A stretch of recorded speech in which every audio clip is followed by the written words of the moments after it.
რა ნივთიერება გამოიყენა ქართული ოცნების შინაგან საქმეთა სამინისტრომ მშვიდობიანი დემონსტრანტების დასაშლელად გასული წლის 28 ნოემბრიდან 3 დეკემბრის ჩათვლით. ამ კითხვაზე პასუხი ამ დრომდე უცნობია. შეკითხვას არ პასუხობს ქართული ოცნების შინაგან საქმეთა მინისტრის მოადგილე ალექსანდრე დარახველიძეც. ამის დაზუსტება მას შემდეგ გახდა საჭირო, რაც 6 დეკემბერს სუსმა განაცხადა, რომ ამ საკითხზე გამოცდილება დაასრულა და 4-5 დეკემბრის აქციების დარბევისას ქლორობენზილიდი მალონონიტრილი გამოიყენეს, თუმცა არაფერი უთქვამს იმაზე, რა ნივთიერება გამოიყენეს 28 ნოემბრიდან 3 დეკემბრის ღამის ჩათვლით. სახელმწიფო უსაფრთხოების სამსახურს ამის დამადასტურებელი არავითარი დოკუმენტი თუ სხვა სახის მტკიცებულება არ წარმოუდგენია. ასევე უწყებას არ განუმარტავს, რითი გამოირიცხება სახიფათო ქიმიური ნივთიერების გამოყენება სხვა დღეებში. სახელმწიფო უსაფრთხოების სამსახურმა თავისი გამოძიების ფარგლებში ყველა კითხვას გასცა პასუხი. შესაბამისად, აქ უკვე სპეკულაციები აღარ არსებობს და დადასტურდა, რომ BBC-ს გამოძიებაში მოცემული ფაქტები იყო მტკნარი სიცრუე და საერთოდ არ შეიცავდა. სხვა რიცხვებში რა გამოიყენა შინაგან საქმეთა სამინისტრომ? ვიცით ეს ინფორმაცია?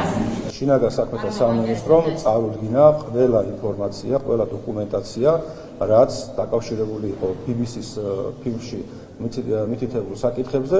შესაბამისად, ყველა კითხვას, რაც ჰქონდა საზოგადოებას, გაეცა პასუხი. სუსმა გამოძიება BBC-ს საგამოძიებო ფილმის გამოქვეყნების შემდეგ დაიწყო, რომელშიც ნათქვამია, რომ ნოემბერ-დეკემბრის დარბევების დროს ქართულმა ოცნებამ მომიტინგეების წინააღმდეგ სავარაუდოდ პირველი მსოფლიო ომის დროინდელი ქიმიური ნივთიერება კამიტი გამოიყენა. რამდენიმე დღიანი გამოძიების შემდეგ მამუკა მდინარაძის უწყებამ განაცხადა, რომ კამიტი შინაგან საქმეთა სამინისტროს არასდროს შეუძენია. სუსის მტკიცებით 4-5 დეკემბრის ღამით მასების მართვისათვის გამოყენებული იქნა ქლორობენზილიდინ მალონონიტრილი ნივთიერება, რომელიც საქართველოში შემოვიდა კოდით 34-39, რაც ტოქსიკურ ნაერთებს ენიჭებათ. სუსი ამტკიცებს, რომ გამხსნელად გამოიყენეს ნივთიერება პროპილენ გლიკონის ხსნარი, რომელიც უსაფრთხოა. სუსმა ამავე განცხადებაში არ უარყო, რომ შინაგან საქმეთა სამინისტროს მარაგებში არსებობდა გამხსნელი ტოქსიკური ნივთიერება ტრიქლორეთილენი კოდით 1710, რომელზეც BBC-ს გამოძიებაშია საუბარი. სუსის განცხადებით, ტრიქლორეთილენი და ქლორობენზილი딘 მალონონიტრილი შინაგან საქმეთა სამინისტრომ 2007 და 2009 წლებში შეიძინა და ამავე კოდებით ფიქსირდება როგორც საბაჟო დოკუმენტაციაში, ასევე გამოყენების შემდგომ პერიოდში ჩამოწერის აქტებში. უწყებაში განმარტავენ, რომ მათ მიერ დასახელებული ნივთიერება ტრიქლორეთილენი არის ჩამოწერილი ნაშთი 880 ლიტრის ოდენობით. ამ გამხსნელ ნივთიერებაზე BBC-ს საგამოძიებო ფილმშიც არის საუბარი. მედია ვარაუდობს, რომ დარბევისას ქიმიური ნივთიერების გამხსნელად სწორედ ტრიქლორეთილენი გამოიყენეს. მსოფლიოს მოწინავე ტოქსიკოლოგი და ქიმიური იარაღის ექსპერტი კრისტოფერ ჰოლსტეგე BBC-ს ეუბნება, რომ ეს ნივთიერება ადვილად აღწევს კანში, ფილტვებში და კუჭნაწლავში, ის მოქმედებს ნერვულ სისტემასა და გულსის ძარღვზე და მას ღვიძლზე მოქმედება შეუძლია. მისი თქმით, ეს არ არის ქიმიკატი, რომელიც შეიძლება ხალხს შეასხა პროტესტის დროს. ექსპერტი ხაზს უსვამს იმასაც, რომ დოზების გაზრდასთან ერთად მისი საფრთხეც იზრდება. დღეს ალექსანდრე დარახველიძემ არ უპასუხა კითხვას, იყო თუ არა წინა დღეების განმავლობაში გამხსნელად გამოყენებული ტრიქლორეთილენი.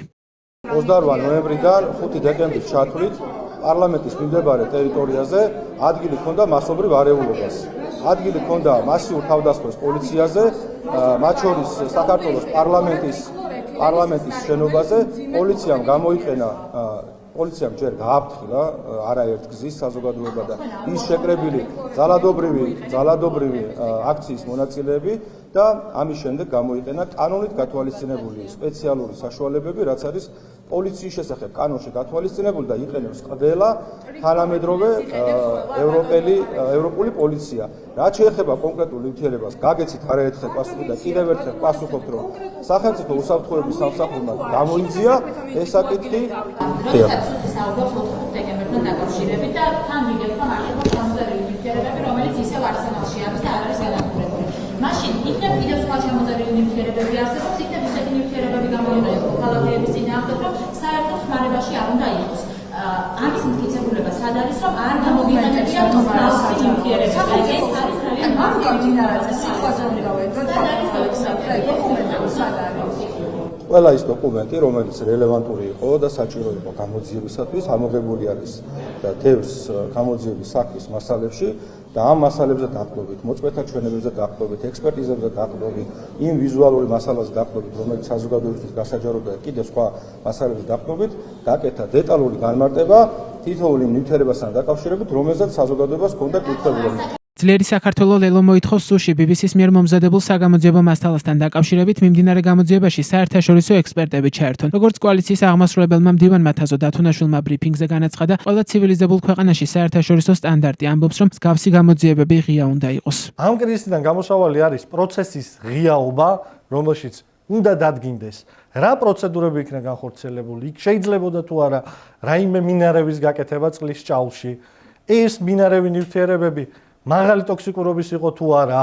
ამ კითხვებზე პასუხი გაეცემა მხოლოდ იმ შემთხვევაში, თუ მთელი ეს პროცესი იქნება ღია და ამაში უცნაური არაფერი არ არის, ასეთი საერთაშორისო სტანდარტი ყველა ცივილიზებულ ქვეყანაში საერთაშორისო სტანდარტი ამბობს, რომ ესეთი გამოძიებები უნდა იყოს ღია და მეორე და მნიშვნელოვანი და აქტუალურად რჩება იმისათვის, რომ საქართველოს მოქალაქეების ნდობა პროცესისადმი არსებობდეს ამ პროცესში საერთაშორისო ექსპერტების ჩართვა, კონკრეტულად კი ქიმიური იარაღის აკრძალვის მსოფლიო ორგანიზაციის ჩართვა, რომელი კონვენციის ხელმომწერი სახელმწიფო საქართველო არის და რომელი კონვენციის დარღვევად შეიძლება გამოვლინდეს სრულფასოვანი გამოძიების შემთხვევაში. მოქალაქეები უკვე ერთი წელია ითხოვენ პასუხს კითხვაზე, რა ნივთიერება იყო გარეული წყლის ჭაუში, რომლითაც ქართული ოცნების შინაგან საქმეთა სამინისტრო მშვიდობიან აქციებს არბევდა. საკითხი განსაკუთრებით აქტუალური BBC-ს ფილმმა გახადა. საგამოძიებო ფილმის გამოქვეყნების შემდეგ სახელმწიფო უსაფრთხოების სამსახურმა გამოძიება სამსახურებრივი უფლებამოსილების გადამეტებისა და უცხოეთის ორგანიზაციისთვის სტრულსაქმიანობაში დახმარების მუხლებით დაიწყო. სუსში 6 დეკემბერს გამართულ ბრიფინგზე განაცხადეს, რომ სამსახურებრივი უფლებამოსილების გადამეტების მუხლით მიმდინარე გამოძიება დასრულებულია. უწყების განცხადებით გამოძიება გრძელდება იმ შესაძლო დანაშაულის შესახებ, რაც უცხოეთის ორგანიზაციისთვის სტრულსაქმიანობაში დახმარებას გულისხმობს.